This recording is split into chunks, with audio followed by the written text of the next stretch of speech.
அனைவருக்கும் வணக்கம் ஃப்ரெண்ட்ஸ். இன்றைக்கி நம்ம சிவபெருமானோட அன்பை முழுமையாக அடையிறதுக்கு என்னென்ன தகுதி இருக்கணும்னு சொல்லி பார்க்க போகிறோம். அதில் முக்கியமான ஒரு 5 தகுதியை மட்டும் சொல்ல போகிறேன்.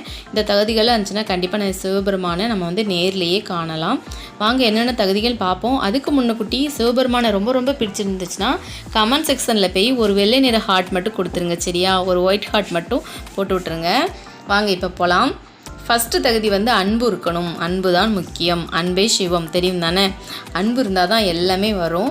கண்டிப்பாக தெருவில் இருக்கிறவங்க, முதியோர்கள், உதவி இல்லாமல் இருக்கிறவங்க, அவங்கள நம்ம துன்புறுத்தக்கூடாது. அதே மாதிரி தெருவில் இருக்கிற நாய்கள், ஆடு மாடு அந்த மாதிரிங்களாம் நம்ம துன்புறுத்தக்கூடாது. கண்டிப்பாக நம்மளால் முடிஞ்ச அன்பை காட்டணும். அன்பை காட்ட முடியலனாலும் நம்ம எந்த தொல்லையும் கொடுக்கக்கூடாது.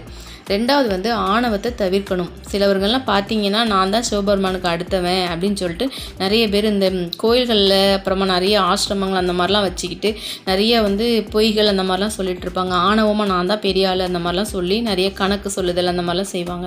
அந்த மாதிரி ஆணவமாக இருக்கக்கூடாது. சிவனுக்கு அடுத்தது தான் எல்லாமே, சரியா?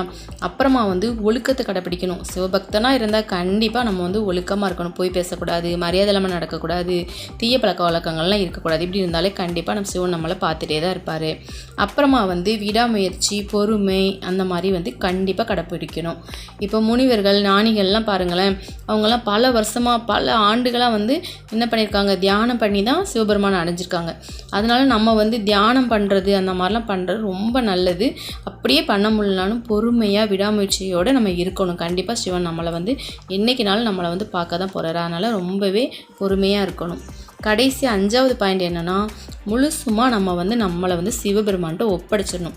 எல்லாமே நீ தான், நல்லதுனாலும் சரி கெட்டதுனாலும் சரி நீ தான் பார்த்துக்கணும், அவ்வளோதான் அப்படின்னு சொல்லிட்டு நம்மளை ஒப்படைச்சிடணும், அவ்வளோதான். ஓகே ஃப்ரெண்ட்ஸ், இதெல்லாம் நம்ம பண்ண வச்சுக்கோங்களேன், கண்டிப்பாக சிவபெருமான் நம்மளை ஏறெடுத்து பார்ப்பார். முடிஞ்ச அளவு நம்மளுக்கு எல்லாமே செய்வார்.